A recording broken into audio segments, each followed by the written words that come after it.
How's it going, everybody? You're listening to Trail Tales. My name is Kyle O'Grady. I am a thru hiker, I am a peak bagger, and this is the podcast where every single week, every single Wednesday, I have on another thru hiker or another peak bagger or another hiking nerd just like myself to talk about their experiences on the trail. If you're new here and that sounds cool, I encourage you to listen to some old episodes. Maybe hit that subscribe button and see what Trail Tales is all about. If you're not new, welcome back. Either way, I'm stoked to have you, and this is a great episode. Mike Cherim, the founder and owner of Redline Guiding in the White Mountains, is on the show today. I met Mike on a hike about a month ago, and he was such an interesting dude that I just had to invite him on the show. So here we are. We talk about so much in this episode. First of all, the company is called Redline Guiding, which implies that Mike has redlined in New Hampshire in the White Mountains. So if you don't know what that means, hang tight. We're going to get into it in just a second. If you do know what that means, hopefully you're stoked right now because it's an incredible accomplishment, and we talk all about that in this episode. Most of the episode is talking about that, but we also talk about his business as well. And honestly, I was curious about what it was like to start a business in the world of hiking, to take something you're passionate about and turn it into a means of supporting yourself. So we talk about that, and we even got a chance to talk about the Vermont Long Trail a little bit, which I always love doing. So it was a great time. Mike, thanks so much for coming on, and let's do it again soon. If you want to get in touch and let me know what you think of this episode or the show in general, you can do that a few different ways. You can send me an email, trailtalespod@gmail.com. You can go over to our website. I say our like there's anybody else that runs this show. You can go over to the Trail Tales website, I guess, and fill out the contact form there. That's trailtalespod.com. That's a good way to give me some feedback, or even just slide into my Instagram DMs. I know that's weird, but just slide in. I'm all about it. Like it's totally fine. At Trail Tales Pod. If you send me any sort of advice or feedback, I'd love to show my appreciation by sending you a couple Trail Tales stickers. So be sure to include your address as well. I'm almost out of stickers, I gotta be honest. So shit, make me have to order another round of stickers. That would be pretty cool. So yeah, please give me some feedback. We're gonna get into the episode in just a second. First, I'm gonna read 2 quick iTunes reviews. I do this thing, if you're not familiar, where I read my 5-star iTunes reviews out loud during the episode introduction. So go leave me some 5-star iTunes reviews if you like the show. It's a great way to help out. Yeah, let's do this. So this one says, subscribed after 1 episode. I love this podcast. New listener who came from following Max Sorilla's New Hampshire 48 adventures. I'm so glad to have found a great hiking-related podcast to listen to. I live in northeastern Massachusetts, but do most of my hiking in the Whites. Oh, that's perfect for this episode. So I can easily fit 2 episodes into each way of my drives. I've also learned about some longer distance trails that I had never heard of before from this podcast. So thank you, Kyle and guests, for spreading the knowledge and inspiring others to get outside. That is an awesome review. Thank you very much. I think I'm just going to read that one review because it was kind of a long one. With that said, we're going to get into the episode now. Shout out to Terry and David, my 2 latest Patreon supporters. If you're interested and you want to help continue this show, please go to patreon.com/trailtales. There'll be a link to that in the show notes. Let's do it. Number 49 with Mike Cherim.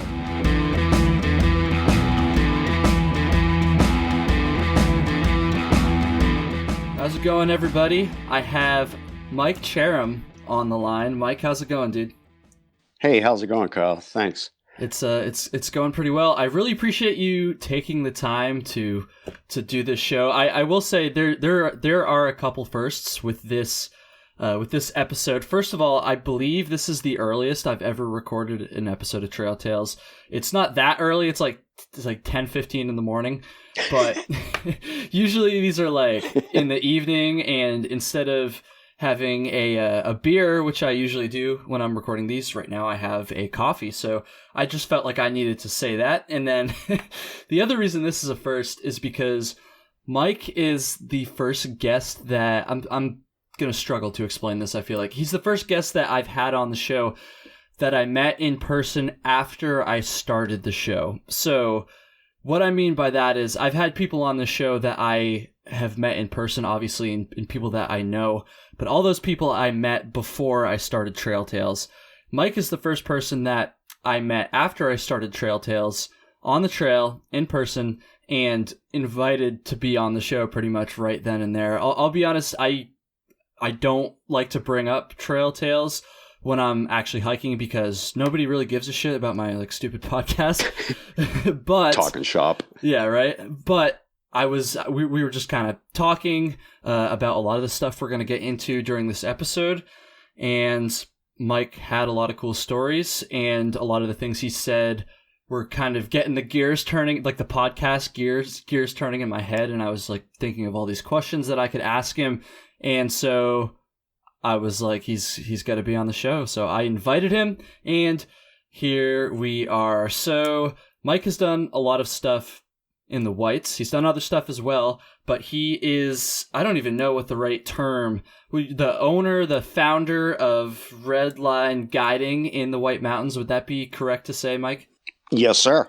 Awesome. Okay, so we're going to talk all about that business. This is not sponsored by Redline, just throw that disclaimer out there. Like I said, I just met him, heard his story, thought he was a rad dude, and here we are. So yeah, we're going to talk about that. And he's also, so this is where the confusion's going to come in.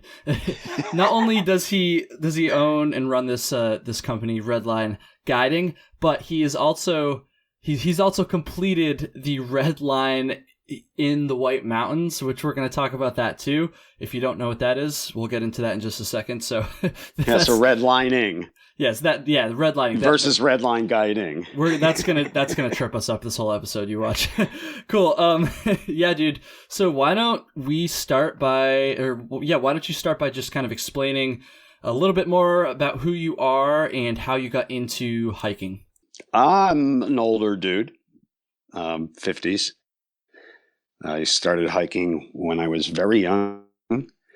My parents brought me up Mount Washington in my father's backpack at age 2. Nice. By age 4, I felt I was ready to do it on my own and hiked up Tuckerman Ravine Trail. Oh, nice. I actually remember snatches of that hike. But Tuckerman Ravine is pretty astounding, and it's pretty memorable. So my mom was big on hiking, so I had to hike a lot when I was a kid, just because that's what your parents make you do. But I really appreciated the alpine zone, and I appreciated the smell of the fir trees, and it's just a mind-blowing experience. And I liked it. It was something that at a very young age, just really loved it. Mm-hmm. Had a chance to, because my father was in the service, had a chance to travel to Japan, and I got to hike in the Minami Alps in Japan. Hiked Mount Fuji at age, I think it was 12. Actually, no, I think it was 8. Nice. So kind of a neat story, just to break out of the direction we're going, but not to confuse things more. But when I hiked when I was young, we wore cotton amid the wool, and we did the best we can. My father had a canvas pack, and just, we weren't always prepared.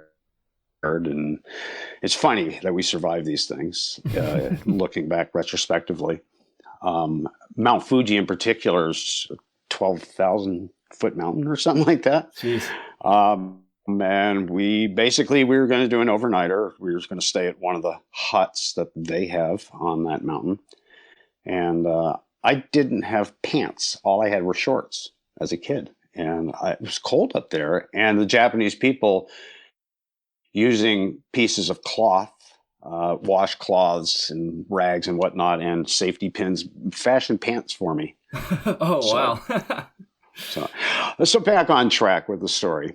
So after Japan, came back, hiked more in New Hampshire. I had an opportunity to hike a lot as a teenager with teachers before you had to sign permission slips and before anything like that was weird.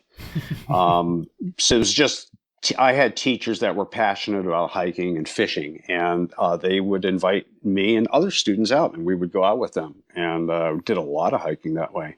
Mm-hmm. Then I joined the service. I went to Utah, and I hiked in Utah on the Wasatch Range. I went to Italy. I lived in Italy for 3 years, and I hiked in the Dolomites, and I pronounced them Dolomites because that's the way the Italians pronounce them.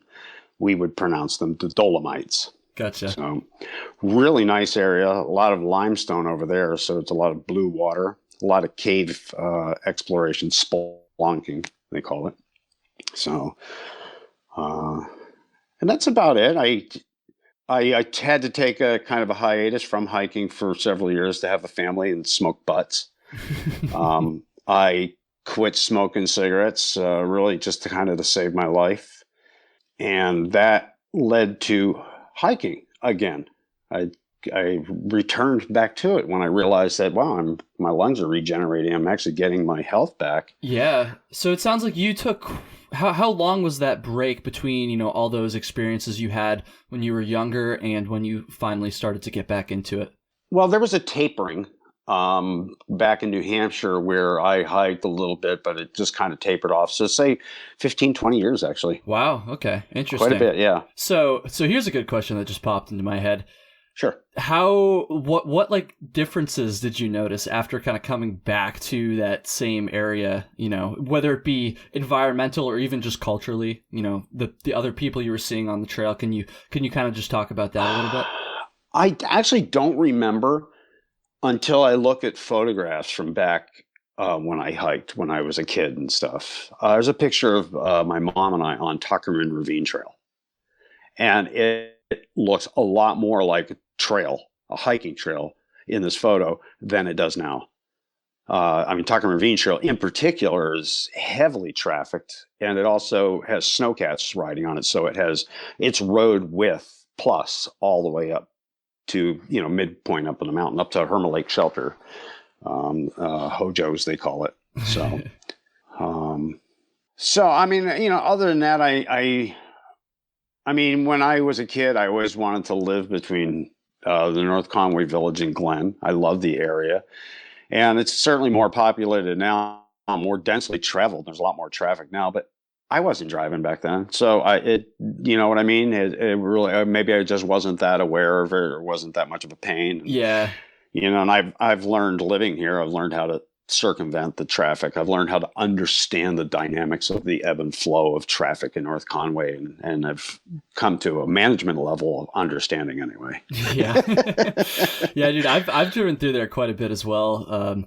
My family has a home on Lake Sebago in Maine, and driving from where I live in, Burlington, Vermont area to Lake Sebago, I go right through honestly, most of the drive is on 302. So right through Crawford Notch, right through North Conway. And I kind of learned how to, at least for North Conway, how to skirt around most of the downtown traffic by taking that little bypass. I don't even know what it's called, but shh, don't say nothing. Don't say it. Don't speak names.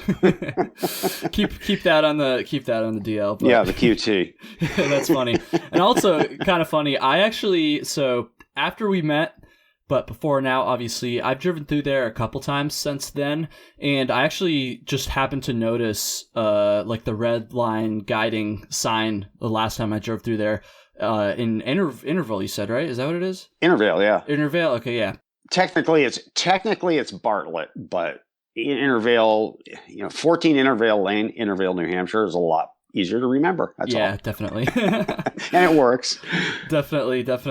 Why don't we talk a little bit about the concept of redlining in the White Mountains of New Hampshire?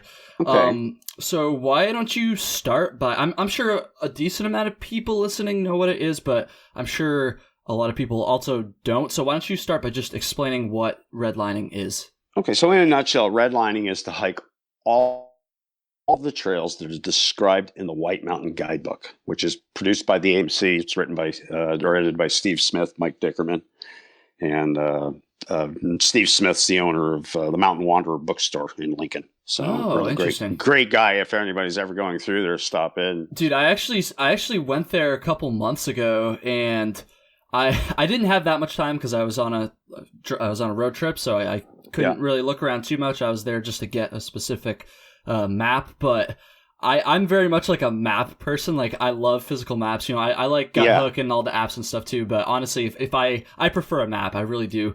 And when I walked in there, my eyes just lit up. I was like looking around like, oh my God, like look at all these maps. He'd be a good like dude everywhere. to interview. Yeah, honestly, I gotta. I don't know if he has multiple employees, so I can't remember who exactly I talked to, but whoever the guy was, he definitely seemed to know his shit. So that was kind of a gray blonde beard, I guess. It was. I can't quite remember. Very friendly. I was. Oh, he was super friendly. I was in there for literally like 5 minutes, so I can't quite remember. But that place was really cool. If you're like a map or like guidebook nerd when it comes to this stuff, like I am, like I would definitely recommend that place if you're in Lincoln. Again, not sponsored. Right. Anyways, I got you off track there, or I got off track. Redlining. So I am one of the people that have done this pursuit of hiking all these trails, and it's really cool. It's a lot of fun at first. It's, you know, the world is your oyster, as they say. Mm-hmm. You wake up in the morning, you say, well, what do I want to do? Something small, something big, something hard, something easy. And it's all exploration. It's all new stuff. And it's all like, wow. And another list, of course, fall in the process or can fall in the process. Oh, yeah, true. So, how many miles of trail is I don't even know how to the Redlining Challenger based on the 29th edition. So the guidebook's up to the 30th edition now, but I did the 29th edition. It was 1,440.4 miles. So that's no joke. Holy shit. Yeah, and the amount of elevation gain is just kind of incomprehensible unless you figure out exactly the way you had gone about doing it. Yeah. You know what I mean? That would be just a lot of figuring. So I have no idea. Yeah, and I went imagine miles. And I was going to say, because it's not like you can only plan it to hike exactly what you need to hike. I'm sure there's like backtracking at some point and looping on trails you might have already done, which adds, you know, additional mileage. A classic example, two of them, my good friend Bill Robichaux, he's the 29th finisher of the 29th edition, and he's actually almost done finishing Redlining again. Wow. He's one of the guides I have at Redline Guiding. Gotcha. So he had to go back and do the tent spur for the shelter spur for the Geo tent site. So for those who don't know, that, you know, you're talking, you know, over 20-mile Bonds Traverse, kind of nutso, awesome thing to do, but it's a difficult pursuit. Oh yeah, and he had to do that again just to get that spur, which is probably what, like 0.2 miles or something like that. 0.2 of a mile, right? Yeah, it's ridiculous. Yeah. I had to go to Mount Cabot 3 times unsuccessfully. I mean, I've done Mount Cabot more than 3 times, but 3 times just for the purpose of getting the spring spur for the fire cabin there. There's an old spring, and that's described in the guidebook, and it's all grown over and stuff like that. There is a cairn marking it if you kind of know where to look and you're paying attention. And I finally found it. It was well marked. The entrance was well marked last time I went, but I had to try 3 times to get that stupid thing. That's incredible. So I knew that a lot of these trails were, you know, lesser known trails, lesser traveled trails, kind of, you know, coming off of one of those trails when we met each other on top of Mount Tremont, I believe, right? Right. We were on Mount Tremont, and you were coming up from the Owl's Cliff side, correct? Yep. So that instantly marked you in my mind as a redliner. Nope. I was just... See, I do this... I feel like so many people these days, Mike, especially, I'll say beginner hikers, will just look up like trip reports online or articles online that describe a hike, and then they'll just do exactly what that those instructions say. Basically, they'll just follow whatever that says. And I like to just take that a runs map. rampant. Yeah, and like I was kind of going back to what I was saying about being a map nerd, I like to just look at a map and like create my own adventure. I really don't like to follow anyone else's trip report, I guess. And so that's how I ended up on that trail, not as someone who's trying to redline, just as someone who was trying to connect like a 3-day loop, basically, and kind of just mess around in the whites. Well, I really admire that, Kyle. I appreciate that. Thank you. Yeah, honestly, that's it's really cool, you doing that. So, but I mean, it marked you as somebody different as soon as you came up that side of the mountain. It's like, well, this guy's either redlining or or just insane. Or he's just living out here, you know. Yeah, I wish. Oh man. Okay, so we're gonna talk about some of those lesser known trails in just a second, or lesser traveled trails, I guess I should say. Sure. But what you said there about those spur trails, I mean, that's incredible. So I didn't realize that that they even included these like 0.2 side trails in the redlining project or whatever you want to call it. That's incredible. And you probably could answer this. Why, like, what made the White Mountain Guidebook be like the official, like, I don't know, like, what's the source of truth for this, I guess? Like, why is that like what sets the criteria? Why couldn't it just be like every trail in White Mountain National Forest or something like that? Because the AMC Guidebook's been around since really a long, long time. I don't know how many years. I have an edition that's from 1963, I think. Oh, wow. That's awesome. Damn. And they go much older. So it has been the kind of the de facto guidebook for this area. I mean, there's other books besides the newer editions. Steve Smith, Mike Dickerman wrote another book. I think they both wrote it. Hike to 4,000 footers in New Hampshire or something like that. If you look it up, it's a maroon book. That's awesome. Friend of mine, Ken McGray, just wrote another book about the 52 with a view, which is just another list. There's all kinds of lists of peaks and whatnot, starting with the 48 4,000 footers in New Hampshire and the 52 of the view. And then there's the terrifying 25 trail, trail list and all this stuff. So Redline is just kind of along that vein. What I liked about redlining is that it had that sense of exploration. Mm-hmm. It doesn't get to be a pain in the butt until like the last 10%. And then it starts to feel a little bit, all right, now I have to do this. And you, depending on how you want to finish, you want to finish on something special, preferably. One would think. And I finished on Rainbow Trail, which is arguably the prettiest trail in the White Mountain National Forest. Really, I've never even heard of that trail before. I'll have to check that out.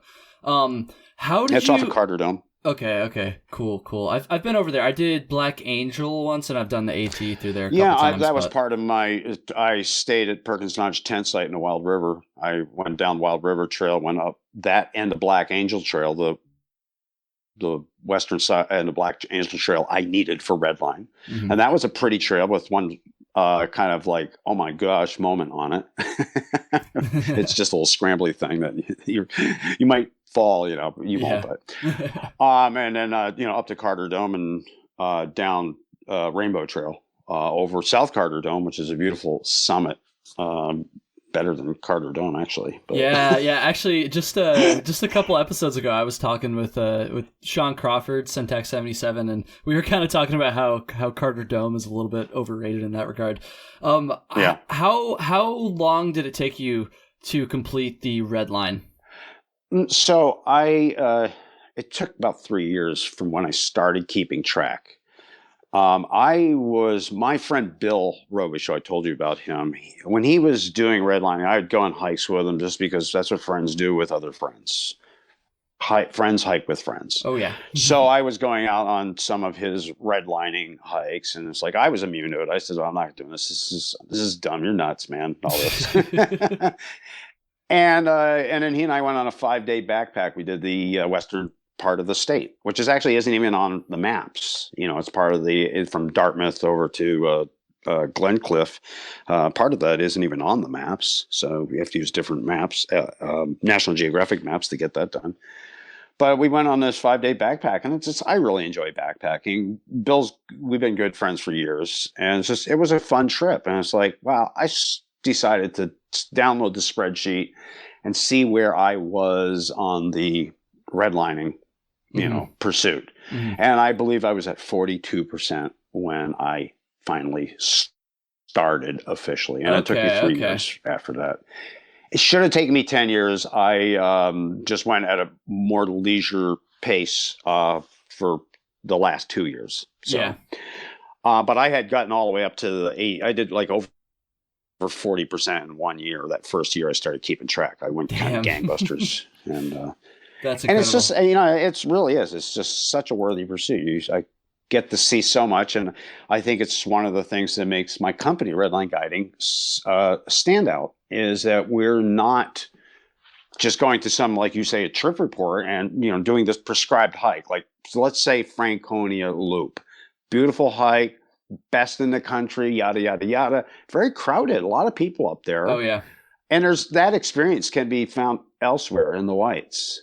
But so that's where when you're doing things like redlining, you're doing these lists, you start getting a real good understanding of what's out there and what areas are going to offer what. People would get on Facebook, and much to my humor, and they would complain about the number of people on Franconia Ridge on a Saturday in the summertime.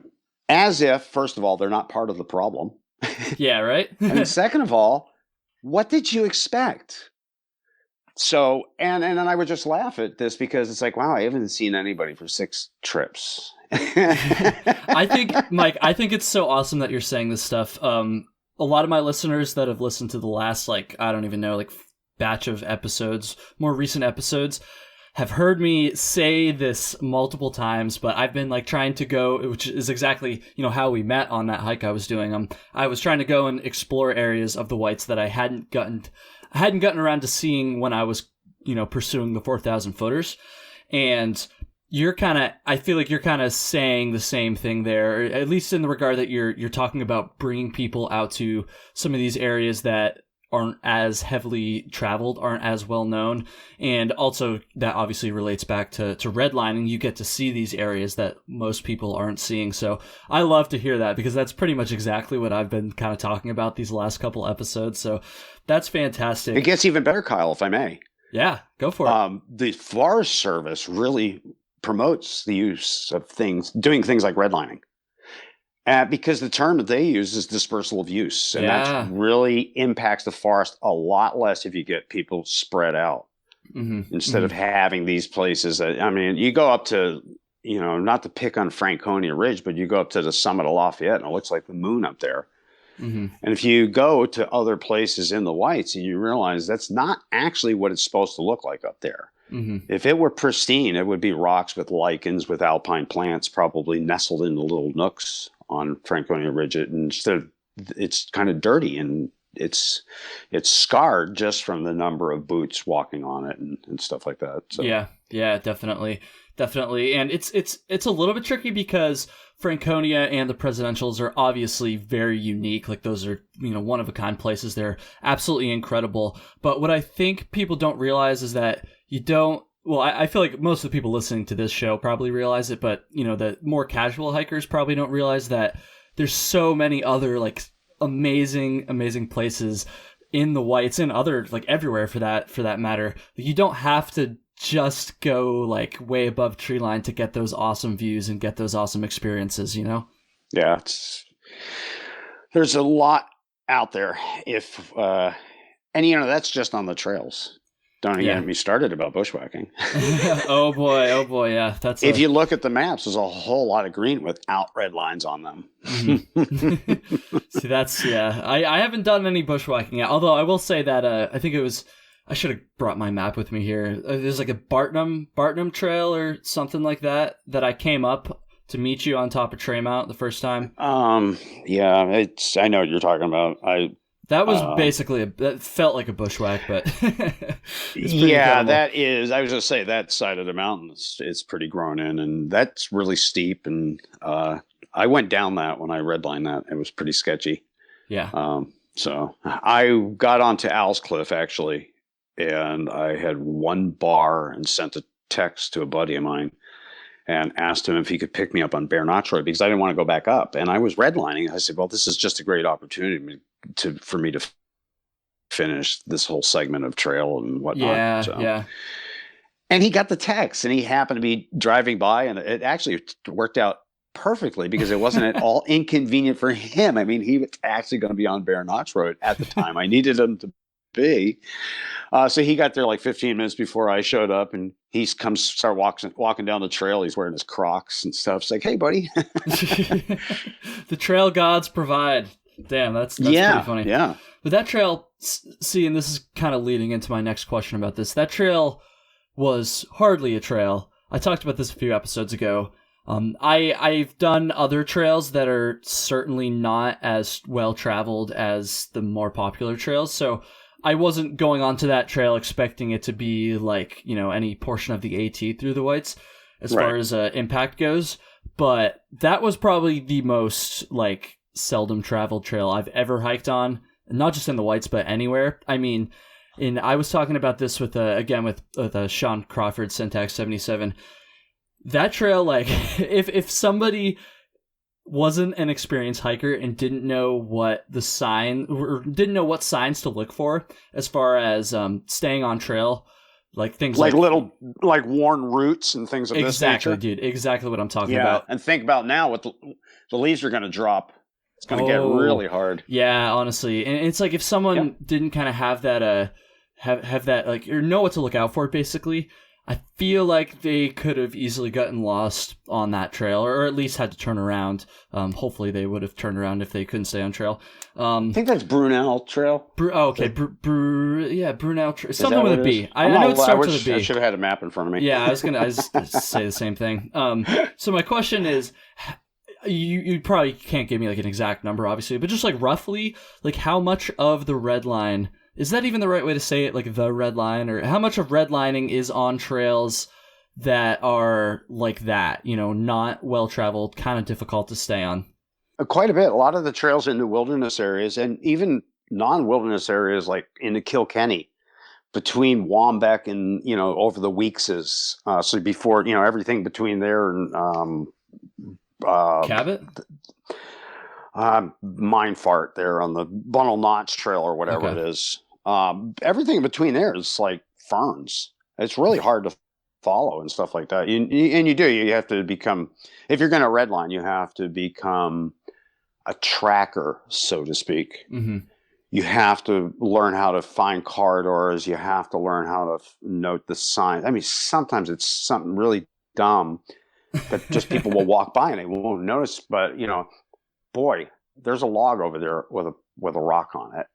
Yeah, that's a trail marker. Can't you see it? It's very obvious. Or you see something that's cut with a saw in the middle of the woods. Yeah, that's one I've always looked out for. Definitely. Yeah, I mean, even really old too. It's all covered with moss, but it's like, oh, okay. And then you look down, you part the ferns. It's like, oh, I think there's a treadway there. And then you look, and there's a root with some wear on it. It's like, wow, and it becomes very clear. Yeah. But some areas, I mean, even with some popular trails through deciduous forest, or the northern mixed forest, as they say, let's say going to Carrigan on Signal Ridge Trail, there's some sections in there where it's all open beach. Yeah. And if the leaves come down and cover the trail, I don't know how it's blazed. I haven't been in there for a little while, but you won't have the blazing in the wilderness areas. So wilderness areas are more difficult to follow anyway. Yeah. A trail corridor in the White Mountain National Forest is 4x8 with a 24-inch treadway. This is by design. Obviously, the trail you were on was nothing like that, and that's outside of a wilderness. Yeah. And inside the wilderness, they're even smaller. They're 3 feet by 6 feet with an 18-inch treadway. Mm-hmm. No blazing, no distance markers on the signs. They will have signs, but Yeah, dude. Actually, I noticed that when I was, where was I? I was in the Sandwich Wilderness, I think. The trip before I met you. I actually noticed that because that trip had the same design as my other one. I put together a random loop of areas I hadn't experienced during my 4,000 footers. And I like came to that realization because, as I'm sure you know, there's like a ton of trails over there and like a ton of intersections and stuff. And so I was, I was passing a ton of trail signs, but I noticed that I was like, man, none of these signs have the mileage on them like I'm used to, you know. And I had a map, so like I was fine, but I thought that was kind of interesting. Yeah. For redliners, there's some areas that are particularly challenging. You're talking about messes of trails. And the Sandwich Range over by Chicora, it's there's a lot of trails there. You have to repeat a lot of trails to get this done. Yeah, I was going to say, so that's actually a good segue into my next question. I know you did a lot of the redlining. Redlining? Yeah, redlining. You did a lot of the redlining, whatever. Before you actually like kind of set out to like complete the whole thing, but you still did a lot of it after you had decided you were going to pursue this. Well, some stuff I had to go back for. Okay. Yeah, because I wasn't redlining. And my advice to anybody hiking in the White Mountains National Forest, okay, your very first day hiking, keep track of everything. Do every side spur that you see. Keep track of everything. Use a map. Plan this. Pretend you're redlining. Right from the start, you'll just save yourself a lot of aggravation when you finally get around to doing it. Yeah. And if you don't, nothing's wasted. Yeah. You're still going to see some cool shit for sure. How, like, logistically, how do you, like, plan out these hikes? Because, like, I'm used to, like, peak bagging, right? Where it's like, okay, you just go and tag the peaks. But if you're actually... If like your objective is to actually just hike this trail, like regardless of where it ends up, you know, so and then you Map want to like Adventures back, makes a map, and I literally took a magic marker. I mean, not all the trails were on there, but it was a hike for 4,000 footers map. Not all the trails were on there, but I took a Sharpie and basically blacked out the red lines. I called it extinguishing the red lines. Okay. And that's what I did in conjunction with a spreadsheet. And there were some areas that are obviously not on that map. To give you an idea, you get up in the Percy's, Nash Stream Forest area, Pittsburgh, all the way up to the 4th Connecticut Lake Trail, which runs on the border between the U.S. and Canada. You actually park at customs. You have to kind of go around customs, if you will. Yeah, dude. I see. I didn't realize that. I was under the impression that it was all just within White Mountain National Forest. I didn't realize that shit went like up there and was like near the Cohos Trail and like all that stuff either. So that's pretty cool. But it's not all of the Cohos Trail, and there's certain areas, like Monadnock, Cardigan. Yeah, that's none of that's on Redline. The Belknaps aren't on Redline. Interesting. Though part of the Ossipee Range. No, that's not on Redline either. Robinson Shaw, they're on the 52 with the view list, but not on Redline. Gotcha. So it's quite a bit, and it goes down to for Redline the Squam Range. I guess this is far south, unless I'm blanking out on something, and then west all the way to Dartmouth, all the way to Vermont, and then all the way to and it goes into Maine. So some of the White Mountain National Forest, some of what's described in Redlining the White Mountain Guide is actually in Maine. You're hiking trails in Maine. Yeah. That's complete with hearing the banjos playing in the background. No, I'm just kidding. So good, dude. Oh man, I'm learning so much about this. This is going to be a hard question for you to answer, but just whatever comes, top of your mind first. Obviously, you've experienced like most of the whites and like all of this shit. So there's a lot to choose from here, but what would you say would be one of the most underrated either trails, peaks, or just parts of the White Mountains? Maybe the Caribou Speckled Wilderness. Is that the part in Maine, if I'm not mistaken? Yeah. Okay. I haven't been over there and yet, Wild River, and Wild River too. So there's people will ask me what's my favorite mountain and stuff like that, and it's not about the mountain usually. It's actually usually about the individual hike. Yeah. The weather that day, who I'm with, the particular vibe, whatever. So I can repeat something that, maybe it was mediocre one time, which mediocre in the mountains is it's still awesome. Oh yeah. Oh yeah. And it could be, really exceptional on another time. Of course, on another day it could be downright dangerous. Yeah. Yeah. So, and so, as people ask me, what's a favorite trail? And I'll actually, honestly, I will say, I really like Ethan Pond Trail, where it goes in front of Whitewall from Ethan Pond, and that whole area is a lot of bog bridges. It's rail grade. It's fairly flat. It's just, it's crazy scenic. Ethan Pond, where? See, dude, I don't know what I was thinking. I should have had my map here. Where is Ethan Pond in the Whites? It's runs behind Willie Field and Tom. So okay. it starts on 302 and it ends at the Twinway, it's actually part of the AT. So it's nothing. It's not like a secret or anything like that. It's just a really nice section of trail I'm just particularly fond of. Dude, and I don't mind telling people that, if they want to do it, they can do end to end, include Zealand Trail. It's like 9.5 miles. And the first 1.6 miles you're going uphill. The rest of the day is a cakewalk. Yeah, I know exactly what you're talking about now. Well, I can't believe I blanked on that. I mean, I guess to be fair. And if you're a fisherman, Ethan Pond itself is one of 2 native trout ponds in the state of New Hampshire. Oh, interesting. So it's never been stocked, and that you can fish whatever you want. You can use worms in there if you want, which I guess I guess it'd be fine. You need to use barbless hooks. You can use a spinner. You can use fly. It's all catch and release. You'll catch trout that are up to maybe 6 inches. A big one would be, say, 6 inches long. But this is where they have a New Hampshire accent. I love it, dude. So, I love it.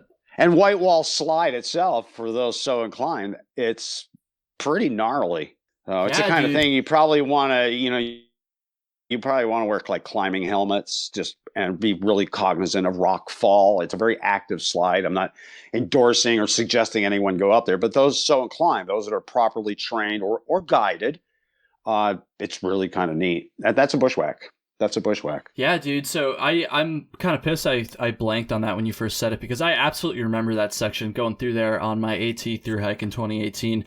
And that was because I'd completed the 4,000 footers prior to doing the AT. So I'd seen a lot of the AT through there already.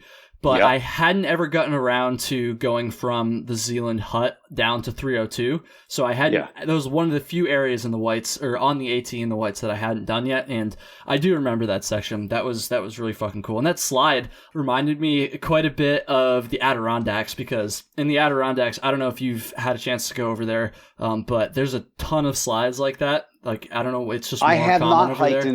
I have not hiked in the Adirondacks. There's a lot of places I haven't hiked. There's an entire, I've hiked in California. I've been to Lost, and I've done Pikes Peak, and I in Colorado, and I've been to Grand Canyon like 6 times. There's so much I haven't hiked though. Mm-hmm. Oh yeah, it's a whole big world out there. Yeah, dude. People, people say, "Wow, you're so knowledgeable," and it's like, man, you could fill a warehouse with what I don't know. Yeah, exactly. There's always more, man. There's always more. You brought up the AT. I'd like to just mention something. Sure. I did the long trail back in 2015 with my friend with my friend Bill that I mentioned before. Nice. And I really have to say that was probably absolutely a top 5 experience for me my entire life. And it's really competing with number 1, which I don't know what number 2 is. This is the one that stands out the most. But it was 21 days of hiking, and it was a freaking illusion. And I knew this going into it, and I know this coming out, and it doesn't make it any less fun and real. But you send your packages ahead of time, you plan accordingly, you just use a little common sense, and next thing you know, you get to stop adulting, in my case, for 21 days. And just party it up on the long trail. Yeah, dude. And that's an amazing trail too. Hike, shit, eat, sleep, rinse, repeat. I love it, man. I've done the long trail twice, and I mean, I'm from this area, so that's like really where I first was introduced to hiking. So that trail has a soft spot in my heart for sure. Did you know, Bo? The first time I did it in sections. The second time I went northbound. Yeah. Okay. I think that's just the absolutely best way to do it.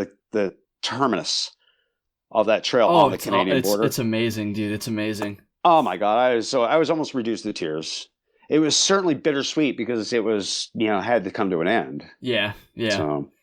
Yeah, dude, that trail is so much fun. I especially the northern part of that trail. I love the northern part of I mean, the AT section is cool, but the part that splits from the AT, like up where I am pretty much in the Burlington and North area, is like, in my opinion, that's some of the best hiking in the Northeast, at least that I've done. I love that shit for sure. One thing we noticed when doing the long trail is that if there's a map and it says that the trail goes downhill on that map, if you're in Vermont, the trail actually goes uphill. I can't say I don't I've know if you can relate to but this. I don't know. There seems to be a lot of uphills in. Yeah, what exactly do you mean by that? Because I haven't really experienced that. Well, you'd be descending into it. You'd be descending into a notch.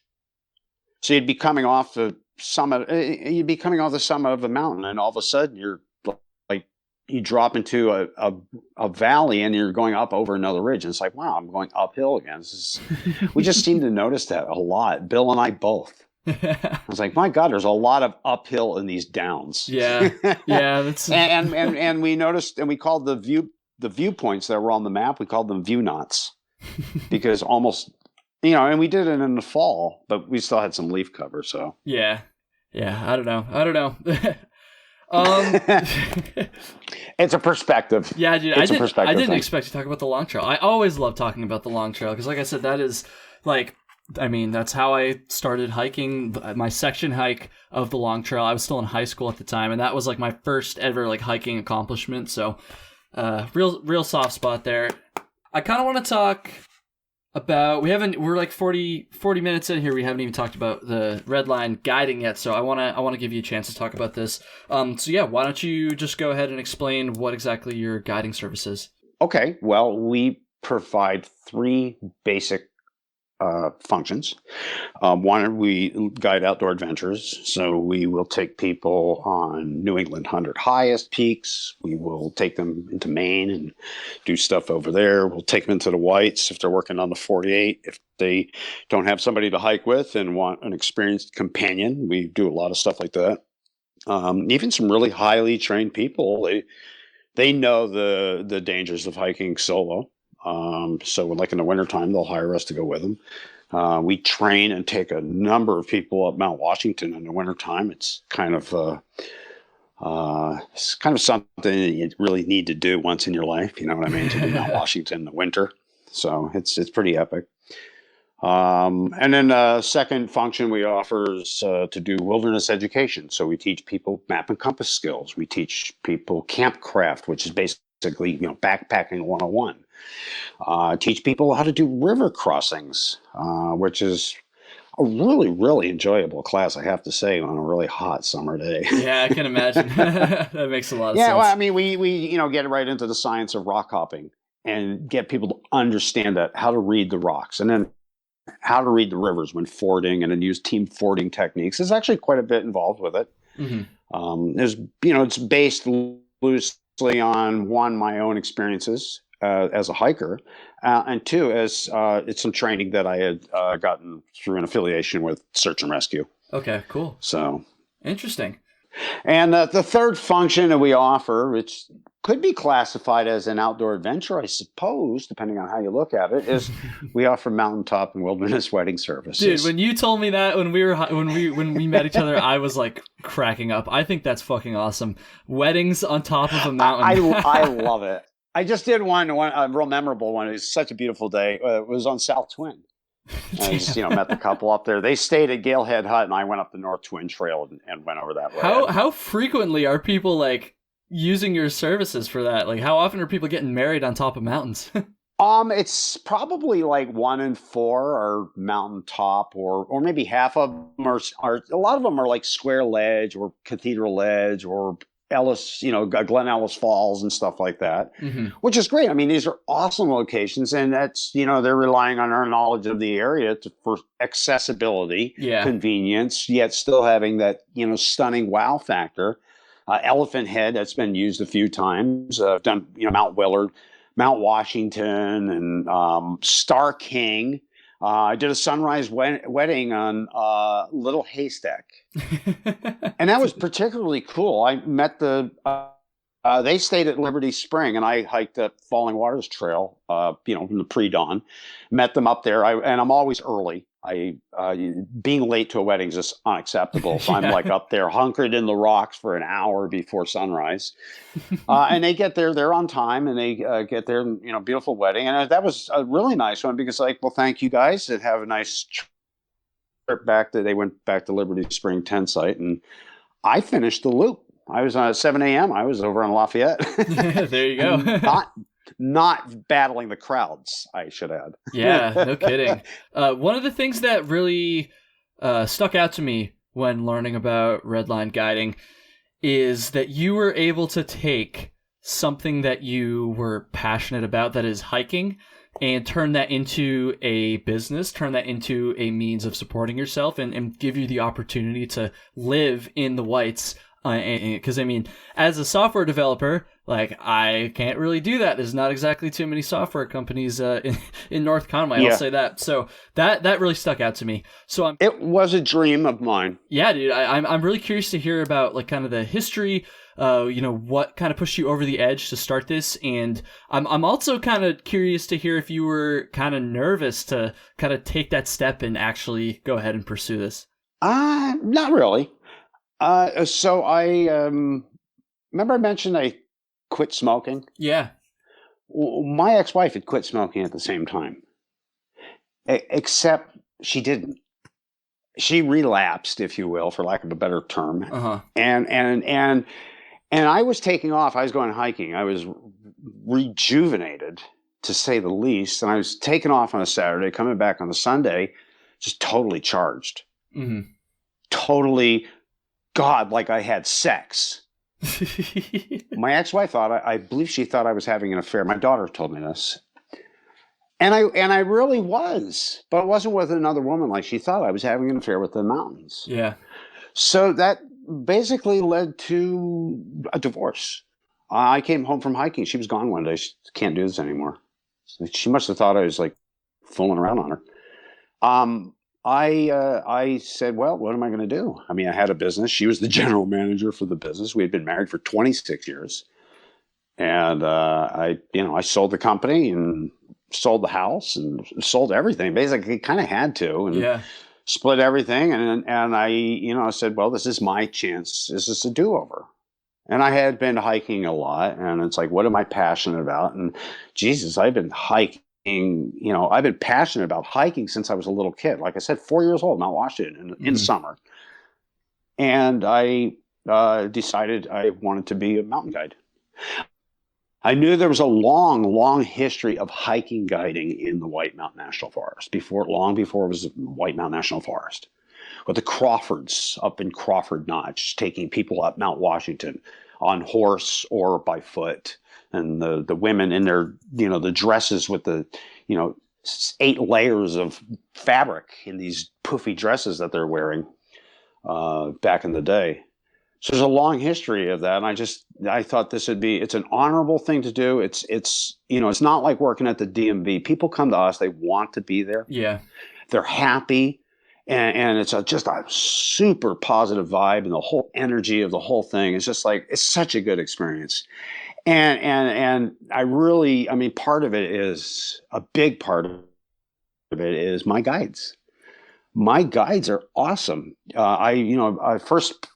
First thing somebody should do, they go to our website, is go to the About and then Guides and read some of the resumes of what my guides have done. Arlette Lon in particular, she's done the Triple Crown, which, as you know, and some of your listeners probably know, is that's doing the PCT, Pacific Crest Trail, the CDT, the Continental Divide Trail, and the AT. So that's the Triple Crown.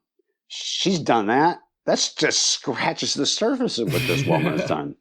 She's done the Diartissima here in the Whites, which is to do all of the 48 4,000 footers in one hike.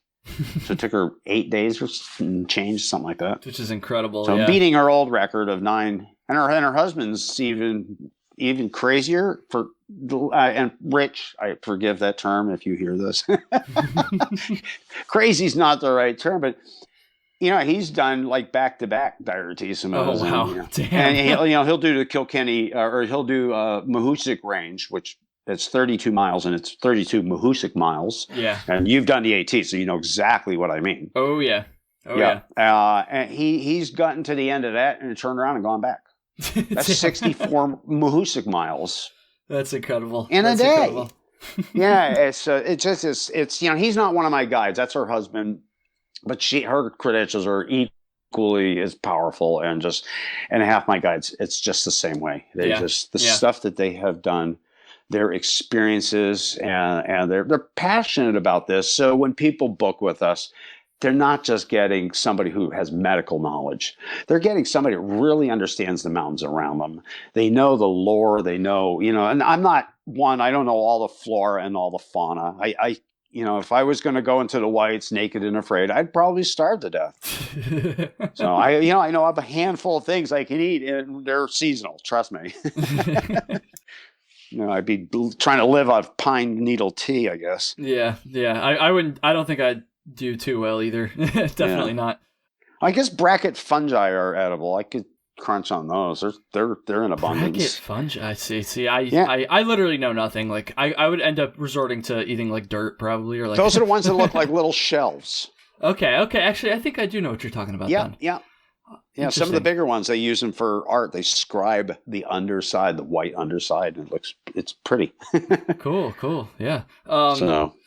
One of the questions or really the first question I had asked you when we first met each other was, okay, let me back up. So before I had that initial conversation with you, I didn't really know much of anything about guiding, and the very limited thought I had put into it was always kind of like, oh, why do people need guides? And the reason I had that perspective is because I'm very much like a DIY like kind of person, I guess. Like when I first started hiking, I just kind of researched myself and figured it out. I wasn't trying to spend money on it.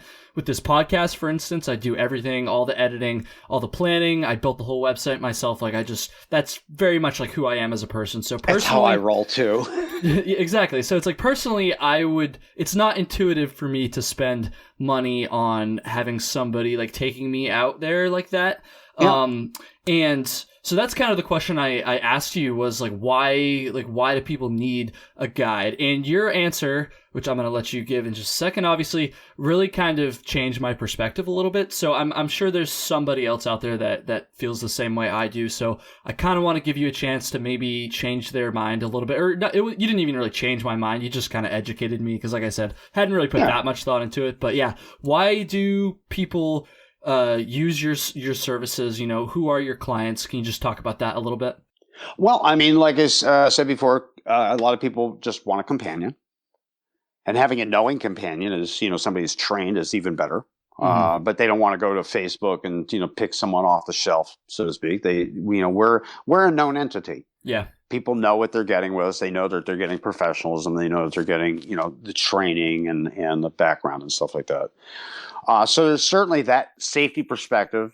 Somebody coming into the area, if they're on vacation or something, want to hike something really, really cool, they're going to go online maybe and find one of these go-to hikes and, battle the crowd, stand in line at the summit of Mount Washington. Yeah, they got it. Okay, it was really cool. Or we can provide something much better because, again, our understanding of the mountains. So from a safety standpoint, from a richness of experience, and just to having a companion in some cases. Mm-hmm. So, yeah. And then the training goes to, a lot of the stuff we do is the training, the wilderness navigation. I'm teaching that to most of the people that I teach that to are hikers. They're done their 48, or they're working on their New England 67, or they're thinking about doing a New England 100 highest, and they just want to feel more attuned and more aware of where they are on trail and stuff like that. So that makes a lot of sense. And like I said, I'm glad you were kind of able to explain that to me on top of Mount Tremont or whatever it is. Tremont. Yep. Tremont. Which is on the 52 with a view list. Yeah. There you go. And I don't know, that really did kind of open my eyes and give me that different perspective. I'll be honest, I didn't really realize that you guys did the training as well. I was under the impression from our previous conversation that it was just guiding. So that definitely makes a lot of sense that experienced hikers would be wanting to learn those extra skills. One of our really popular offerings coming into this season, we're still doing wilderness navigation until the snow flies pretty much. But one of our popular offerings as soon as the snow starts is to do winter skills, half-day course. We teach people basically everything they need to know to go up there anyway and be somewhat reasonably, if they follow directions and are tuned to, aware of themselves and practice self-care and stuff, they can go into the mountains and hike pretty safely in the wintertime. Yeah. And then in the afternoon, we teach them mountaineering skills, which if they're going to use traction, crampons, micro spikes, even snowshoes, some of the skills we're going to teach them in that are very helpful. Okay. And then, we prepare people to take them up Mount Washington or to go up Mount Washington in the wintertime. And then navigationally, it's really, something like that, because a lot of people have been killed. It's just a really good idea to have a guide. Yeah, definitely, man. Yeah, even for really experienced hikers, depending on the day, there's some days you can go up Mount Washington and it's almost a carefree experience. It's, so brilliant that sunshine, you got to wear shades. The future's looking so bright, you got to wear shades. And, it's just, there's no wind. It's balmy temperatures and you feel lazy going up the summit cone and you stop and take a break every 15 minutes, just plunk down and just like take in the view. Mm-hmm. Those days are rare. And even those days can suddenly change pretty quickly. Yeah, dude. So we know as guides too, we kind of are aware of all the resources. We know how to interpret the forecasts, a lot of sometimes forecasts will turn people away and it's like, no, our understanding of this is like, this is pretty doable what we're talking about here. So, we can turn a no-go to a person who's uninformed and ultra prudent to a go situation and, have a really good time. And of course we know when to not go, which is really important. Of course. A case like that might be really bitterly cold temperatures up there, where if someone were to, just twist an ankle or something like that, and people had to stop, it could be of dire consequences. People would be risking limbs. Mm-hmm. It's probably not a good day to go. Yeah, definitely. Or say if rime ice has formed on every surface overnight, so there's nothing but white on white in a white background. Okay. And it's still forming. Even your goggles and you are going to get covered with rime ice. That's probably not a good day to go because just seeing is going to become a challenge. And to see, you still need to see to walk. Even if you're using devices and compasses and all kinds of satellite this and that, you still got to see to walk in front of you without tripping and stuff like that. And if your goggles are, fogging up on the inside or they're getting rimed over on the outside, even if you have two pairs and you're changing them out like you should, it's really challenging. Yeah, man. And that challenge can lead to fear and it can lead to bad judgments and, poor decision making. And, it can be a cascading effect. Yeah. So, and I know this because I've been scared up there before. It's not always comfortable going into the shit, as they say. Yeah, dude. And I think it's awesome that you are able to kind of provide services to people that I feel like, and I'm sure you could speak to this more, but I feel like there's a lot of people that probably wouldn't have gotten into hiking if they hadn't kind of taken that first step, and not even with your company, but even just any guiding service at all, like kind of use them as a way to get introduced to the mountain. So, oh, sure. From meetup groups to the AMC, there's options out there for, people want to get their feet wet. Mm-hmm. Our offerings are a little bit more individually focused. So we tend not to take out real big groups and stuff like that. We're very, very careful. Even if we put two people, if we put John with Mary, is this going to be a good match? And we're not talking about the dating thing here. We're talking about, is John hike really, really fast and Mary go really, really slow? Well, if we put those two together, it's going to suck for both of them. John's going to feel held up all day, and Mary's going to feel under the gun, like she's being rushed all day. And we can't just put Mary in the front of the line and say, here, you set the pace. So that's where the guide comes in. Or actually, the guides set the pace because we know what kind of pace we need to set to get things done without burning people out. Just little things like that it's just part of guiding. Yeah, dude, that's awesome, and I'm really glad that I was able to kind of learn about it a little bit more from you. With that said, Mike, we're getting towards the end of the episode here, so I think it's time for a story. What do you say? Yeah, and I have one in mind for you. Awesome. It's a story that's been told. I wrote it. It's been republished. It's in Appalachia Journal, which is AMC's very prestigious journal. The name of the story is How I Died Hiking. Except that's not the story that I'm going to tell you, Kyle. You're getting something better. Awesome. If anybody's interested in reading that story, go look it up. You can find it on the Redline Guiding website. Just How I Died Hiking. It's short. It's sweet. It may give you chills. But that story came from something that inside of me, based on an experience that I had. And actually, what we were just talking about, decision making and going forward in the whites, especially on like Mount Washington and the presidentials, and that's where that story came from. Was one of my experiences. Okay. So the day didn't start as planned. I was supposed to hike Mount Isolation that day with a friend, and you can't see it, but I'm doing air quotes on the friend thing. I'm doing the air quotes because they didn't show up. They didn't call, nothing. Yikes. So I'm sitting here. It's like 7:30 or 8 o'clock, whatever. I'm at the Rocky Branch trailhead. I'm not going to do this. I think this was my first shot at isolation. I'd never done it before. It just wasn't feeling it. But I wanted to hike. I was up there. I was living in southern New Hampshire at the time. I don't know what possessed me to do it, but I decided I'm Mount Washington. The weather was drizzly. At tree line, that drizzle was freezing on surfaces. I did have traction in the form of micro spikes, and I had a full pack. I pack pretty well. I'm fairly thorough and have been for years. So I was pretty prepared, but it was not a very good day to be hiking, first of all. And there was nobody on Mount Washington. And I decided I'm going to go up to, I went up Tuckerman Ravine. I went to Hojo's, the Hermit Lake Shelter, and I talked to the caretaker, and he says, yeah, it's freezing up there around the rim and on the summit cone and all that stuff. And he says, you're like the only person I've seen all day. So I'm by myself. Oh, wow. And I think this is November, December time frame. It wasn't quite winter yet. And I went up and I put on microspikes when I got up to the rocks up there. There was definitely some ice. And because of the drizzle, everything was getting coated with ice. And my hard shell basically was, it turned into a 1/2-inch thick helmet of ice.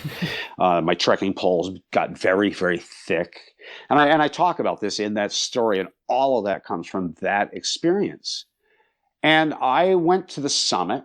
I stood kind of shivery in the shelter and out of the wind in the Tip Top House on the summit.